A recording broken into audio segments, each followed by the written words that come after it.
Então, você quer entender o que são criptomoedas? Meu nome é Marcos Eduardo e esse daqui é o vídeo que definitivamente vai te explicar o que é isso e como esse mercado funciona. Antes de tudo, já se inscreve nesse canal e ativa o sino das notificações para ficar sempre por dentro de tudo o que acontece no mercado das criptomoedas e finanças, e deixa um like nesse vídeo, isso ajuda demais esse trabalho aqui e não te custa absolutamente nada, é só um botãozinho que se aperta aí, rapaz. Tendo dito isso, então vamos aí ao conteúdo do vídeo, enfim. Bom, então uma criptomoeda é nada mais, nada menos do que dinheiro. É uma espécie de moeda digital, ou seja, ela não vai ter a sua versão física, ela é protegida por criptografia, né? E hoje tudo que está na internet praticamente é protegido por criptografia, como por exemplo o seu e-mail.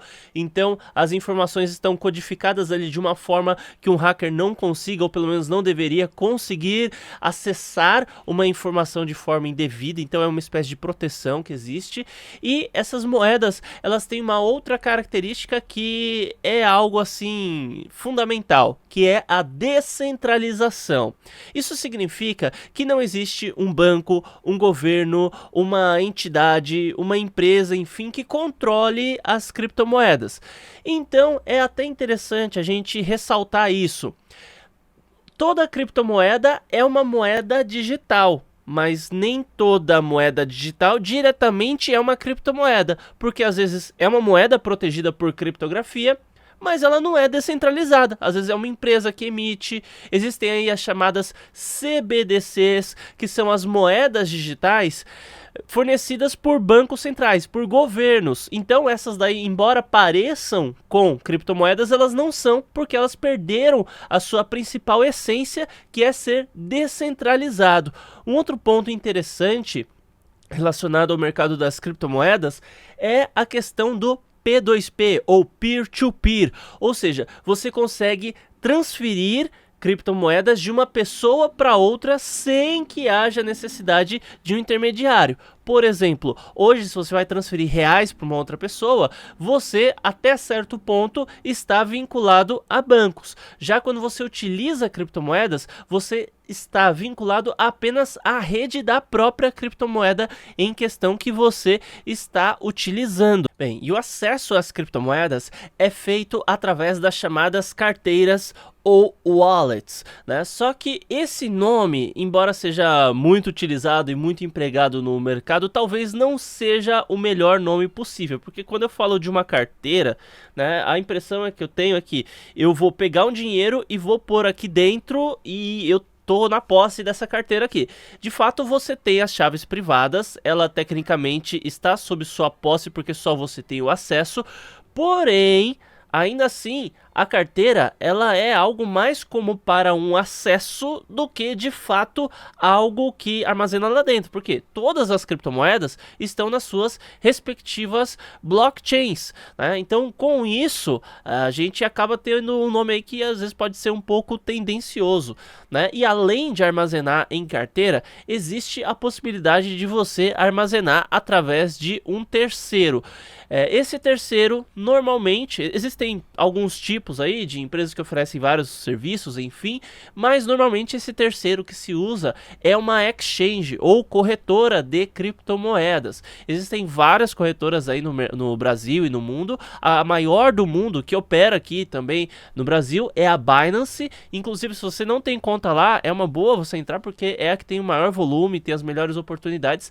E usando o meu link para se cadastrar, que é o primeiro que está aí na descrição, você tem a vantagem de ter 15% de desconto em todas as taxas de trade. Mas enfim, esse papo de corretora já a gente fala. Vamos dar continuidade aqui no ponto que eu queria falar, que é sobre carteira. Então, carteira especificamente vai ser uma espécie de acesso que você tem à blockchain. E quando você, então, utiliza criptomoedas através de um terceiro, como por exemplo, através da Binance, comprei Bitcoin na Binance, eu depositei Bitcoin lá na Binance, como vai funcionar? Em tese, a Binance tem várias carteiras e ela te concede um acesso à plataforma.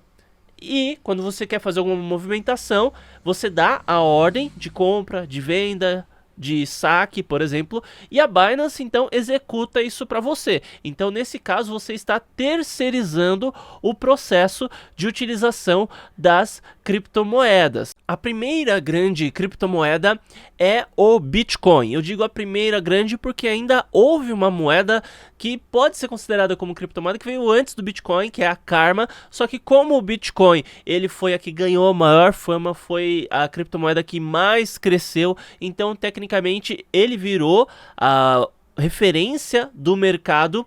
E por consequência, todas as outras criptomoedas, inclusive, são conhecidas hoje como altcoins, ou seja, alternative coins ou moedas alternativas ao Bitcoin. Quem criou o Bitcoin não se sabe exatamente. Quem criou utilizou o pseudônimo de Satoshi Nakamoto, tanto é que o Bitcoin utiliza hoje 8 casas decimais, então inclusive quando você vai adquirir Bitcoin, você não precisa comprar um Bitcoin, que vale aí uma paulada, você pode comprar 0,000 alguma coisa de Bitcoin, e essa fração são conhecidas, essa fração é chamada de Satoshi. Então como hoje a gente, por exemplo, no real a gente tem centavos, né? Isso daqui custa 20 centavos, 50 centavos. Quando você fala de Bitcoin, as frações, você fala satoshis. Isso daqui são 100 mil satoshis, isso daqui são 500 mil satoshis. Então, inclusive, a pessoa que criou o Satoshi Nakamoto, o Bitcoin, embora seja o pseudônimo, né, de uma pessoa, pode ser, na verdade, um grupo de pessoas. E existem as teorias mais mirabolantes do mundo sobre quem é o verdadeiro criador do Bitcoin. E existem muitos, inclusive, que assumiram essa autoria. Eu sou o criador do Bitcoin. Só que até hoje não teve ninguém que conseguiu provar. Pega uma carteira que originalmente se sabe que é do Satoshi Nakamoto e faz uma transação. Ninguém fez isso. Então tem como provar. O Satoshi, se ele realmente está vivo, se ele está por aí e tudo mais, ele conseguiria provar que ele é ele. Porém, até hoje ninguém conseguiu realizar essa prova. Além do Bitcoin e das criptomoedas terem a vantagem sobre a moeda tradicional ou moeda fiduciária em torno da descentralização, ou seja, você não vai ter aí um estado que tome uma decisão aleatória, uma decisão absurda sobre o dinheiro. Além dessa vantagem, você tem a questão das moedas, ou pelo menos a maior parte das criptomoedas, serem finitas. Então, existe uma quantidade pré-determinada de Bitcoin que existirá no mundo. Outras criptomoedas também trabalham dessa forma e outras inclusive trabalham com um sistema deflacionário, ou seja, eles emitem uma determinada quantidade de moeda ou foi emitida uma determinada quantidade e a partir de um determinado momento eles começam a queimar parte dessa quantidade de moeda para forçar uma possível valorização. Claro que isso não é garantido, mas isso tende a acontecer. É a coisa mais comum do mundo quando você observa um fato em torno de escassez, em torno de um ativo, esse ativo alcançar uma determinada valorização. Enquanto a moeda fiduciária, sob controle do Estado, ela pode simplesmente ser infinitamente impressa. O governo norte-americano, o governo brasileiro, qualquer governo no mundo que quiser, eles podem se reunir, tomar uma decisão e imprimir mais dinheiro. Mas existem regras para que isso possa ser feito. Regras definidas pelo próprio Estado, pelo próprio governo. Mas existe uma auditoria em torno disso. É uma auditoria realizada pelo próprio Estado. Mas ainda assim são representantes do povo que fazem isso. Poxa, a coisa mais comum que a gente tem hoje dentro da política é você votar em um representante e aquele representante não representar exatamente a vontade daqueles que votaram nele. Então, hoje existe a busca pela democracia através da política, enfim, só que o Bitcoin e as criptomoedas, eles são diretamente democráticos. Isso porque todos aqueles que fazem parte da rede, que integram a rede, fazem uma espécie de votação, que também é conhecido como consenso, tá? Então, se você ouvir consenso aí, daqui em diante, você já sabe exatamente o que é. Então, esse consenso significa que a rede concorda com algo. Então, se alguém qualquer pessoa que seja, que faz parte da rede, propõe alguma melhoria, alguma otimização, alguma modificação, e mais da metade da rede aprova, aquilo vai ser realizado, ou seja, entram em consenso. Agora, se alguém propõe uma mudança que seja, por exemplo, o Bitcoin não vai ser mais finito, ele vai ser infinito, vamos começar a, entre aspas, imprimir mais Bitcoin.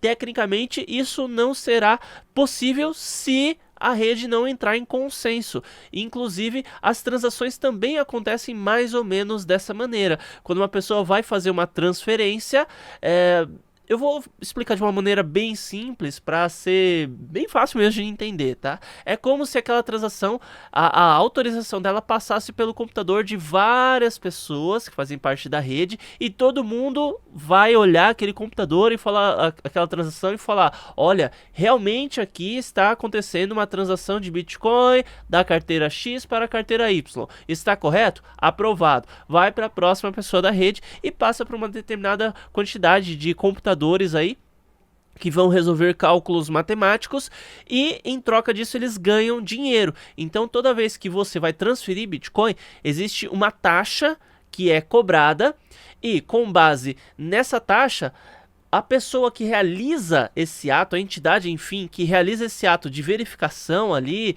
ela está realizando uma ação de mineração, tá? E é claro, eu estou simplificando ao extremo, não é exatamente assim que as coisas funcionam, mas, tecnicamente, então, esses mineradores é que fazem, é que possibilitam e viabilizam as transações de Bitcoin acontecerem.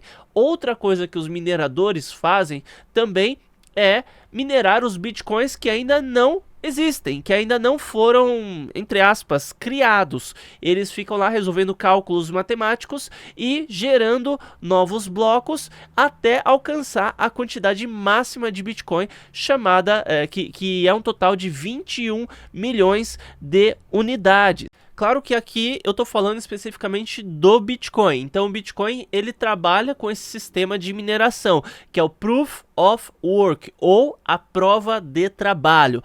Além do Proof of Work, existem aí outros protocolos, outras possibilidades, como Proof of Stake, como por exemplo Proof of History e por aí vai. Mas ainda falando a respeito das transações, elas ocorrem através da blockchain. Então, para facilitar e para a gente entender exatamente o que é e como funciona a blockchain, imaginem que a blockchain é uma estrada e o Bitcoin é o carro. Então, a blockchain ela é o local digital por onde o Bitcoin irá trafegar. Agora, para você entender exatamente como toda essa validação, mineração ou registros no contexto geral funciona, eu vou pegar um exemplo bem básico aqui. Imagina que você, eu e mais alguns amigos aqui, a gente montou um clube de figurinhas. Então olha só que legal. E a gente permite que dentro desse clube exista aí a troca de figurinhas. Cada um tem suas figurinhas, a gente pode ir fazendo as trocas, só que toda troca é registrada no livro caixa, e esse livro caixa, enfim, é a blockchain. Então, cada um dos integrantes desse grupo vai ter aí uma espécie de livro de figurinha e vai ter o seu livro caixa que vai sair anotando. Nem todo mundo é obrigado a ter o livro caixa, quem quiser ter, pode ter, só que qual é o livro caixa original? Aí é que tá, não existe um livro caixa original. E toda vez que ocorre uma transação, todo mundo no livro caixa vai lá, ocorre, ó, o João, ele mandou uma figurinha para o Pedro. O Joaquim recebeu uma figurinha da Mariazinha. Enfim, então todo mundo vai anotar, não existe um livro original e é assim que as transações funcionam. Então todo mundo tem o registro de tudo simultaneamente. Então se um computador para de funcionar ou se alguém sai do clubinho de figurinhas, a gente ainda vai ter várias cópias desse caderno e todas essas cópias efetivamente são cópias ao mesmo tempo que são os originais. E talvez você se pergunte, se existe o Bitcoin, por que foram criadas aí outras moedas, né? Porque assim, Bitcoin ele foi feito para ser dinheiro. Só que, por que existe Ethereum? Por que existe ADA Cardano? Por que existe Avalanche Avax? Que sentido há em terem outras moedas? Aí é que tá. Cada moeda ela vai atender um conjunto de soluções ou vai trazer soluções para determinados problemas. Então, o Bitcoin, essencialmente, ele é a maior moeda hoje porque ele foi criado primeiro, porque ele realmente é descentralizado, talvez o mais descentralizado de todas as moedas, mas efetivamente ele não tem muitas funções além, não tem outras funções além de ser dinheiro. Então, outras moedas vieram trazer aí alguns benefícios, como por exemplo o Ethereum. Tá? O Ethereum ele foi lançado em 2015 por uma equipe cujo qual talvez o mais proeminente é um rapaz chamado Vitalik Buterin, que inclusive é bem ativo aí nas redes sociais, você consegue encontrar as postagens dele o tempo todo, e o Ethereum trouxe uma inovação chamada de contratos inteligentes. Então a ideia é, quando um determinado ativo ou quando uma determinada ação acontece, outra ação por resposta vai acontecer, porque aquilo lá foi programado. Para trazer uma situação para a vida real, né, vamos supor aí que a gente vai implementar venda de carros por contratos inteligentes. Então vai funcionar assim, tem um registro do carro no nome do fulano, só que o fulano ele faz o seguinte, não, peraí, e se eu passar o carro para o registro do nome do Beltrano, simplesmente, eu posso fazer isso. Mas e se ele não me dá o dinheiro? Vou ter que acionar a justiça, enfim, vou ter que reunir provas e tal. Só que se eu fizer isso via contrato inteligente, eu vou resolver esse problema. Por quê? Eu posso cadastrar um tipo de contrato inteligente, fazer um mecanismo que, quando automaticamente o registro do carro passar do fulano para o Beltrano, por consequência, uma determinada quantidade de valor seja transferida automaticamente e nada pode alterar aí esse contrato. Então, em tese, os contratos inteligentes têm uma aplicabilidade muito grande no nosso dia a dia e, infelizmente, foi muito pouco explorado. Então, o Ethereum, né, o Vitalik Buterin e sua equipe trouxeram essa funcionalidade à vida, né, do contrato inteligente, e o Ethereum, inclusive, ele nasceu através do mecanismo de Proof of Work, né, ou seja, ele utilizava o mecanismo de consenso igual do Bitcoin, e depois disso ele acabou mudando aí para um modelo que é considerado mais ecológico, que é o Proof of Stake. E é claro, além do Bitcoin, do Ethereum, existem várias outras moedas. Uma outra moeda que é interessante a gente ressaltar é a BNB. Essa moeda ela foi desenvolvida pela corretora Binance e ela anteriormente era apenas um token ERC20, ou seja, era uma moeda que trafegava dentro da rede da Ethereum. Depois eles construíram a sua rede própria e hoje, inclusive, vários tokens são desenvolvidos dentro da rede da BNB, a BNB Chain. E ainda utilizando a BNB existem algumas possibilidades e alguns benefícios, né? Então hoje, quando você utiliza a BNB dentro da Binance, você tem a possibilidade de fazer stake, você consegue inclusive participar de launchables, launchpads, né? Que são lançamentos aí de outras moedas, sem contar que é possível você pagar as taxas da corretora Binance através do próprio BNB e por consequência essas taxas elas saem ainda mais baratas. Existe ainda um outro tipo de moeda que não é criptomoeda, mas que é parte integrante desse mercado, que são as stablecoins. Então nós temos aí a Tether, né, a sigla é o USDT, a gente tem também a TUSD, a BUSD, o SDC e por aí vai, tá? Existem várias possibilidades de stablecoin e a stablecoin ela nada mais é do que uma moeda que ela foi feita para ser estável e normalmente ela é centralizada. Existe uma empresa que toma as decisões em relação a ela, que emite essa moeda e que tecnicamente garante que para cada $1 de USDT ou para cada quantidade de stablecoins que existe por aí, terá uma determinada quantidade para se fazer valer, garantir aquele valor, para fazer garantir que aquela moeda realmente seja estável dentro de uma faixa de preço. Então ela faz parte do nicho das criptomoedas, embora diretamente não seja uma criptomoeda. Bom, e hoje, para quem for investir em Bitcoin, criptomoedas, quais são as alternativas? Eu quero comprar Bitcoin, quero comprar BNB, quero comprar Avalanche. Como é que eu vou fazer? Bom, você tem duas alternativas básicas. A primeira delas, você tendo reais, é você comprar de alguém que já possua Bitcoin ou a criptomoeda, enfim, que você queira. Só que daí vão ter as suas vantagens e desvantagens comprar com uma outra pessoa. Primeiro, você pode fazer uma transferência para essa pessoa e, por consequência, essa pessoa te transfere aí a determinada criptomoeda que você adquiriu. O problema disso é que, se você não conhece a pessoa, você pode simplesmente cair em algum tipo de golpe. Por isso existem também os chamados catálogos P2P, que você encontra pessoas que estão dispostas a vender criptomoedas e tem uma reputação dentro dessa determinada plataforma, porém também não é nada garantido. E existe a alternativa de você comprar através de uma corretora de criptomoedas centralizada. Daí elas vão aceitar, as corretoras centralizadas, elas normalmente aceitam reais, pelo menos as que trabalham aqui eu ia falar nas terras tupiniquins, né? Trabalham aqui no Brasil especificamente. Então, a Binance, por exemplo, é uma alternativa bem interessante porque é a maior do mundo. Lembrando que é o primeiro link aí na descrição. Então, basicamente, para você comprar Bitcoin, né, você vem aqui, ó, na carteira, posiciona o mouse em carteira, Fiat e Spot. Daí você busca aqui BRL, deposita reais aqui dentro. Você coloca para depositar, você coloca aqui uma determinada quantidade que você quer fazer de depósito, enfim. E assim que o dinheiro cair aqui em carteira, Fiat e Spot, vai aparecer uma determinada quantidade de BRL aqui. Você procura a moeda em questão, como por exemplo o BTC. Coloco aqui na busca BTC. Venho aqui em Trade, né? Tem a opçãozinha de Trade aqui. E eu coloco BTC/BRL. Daí com isso eu consigo comprar Bitcoin.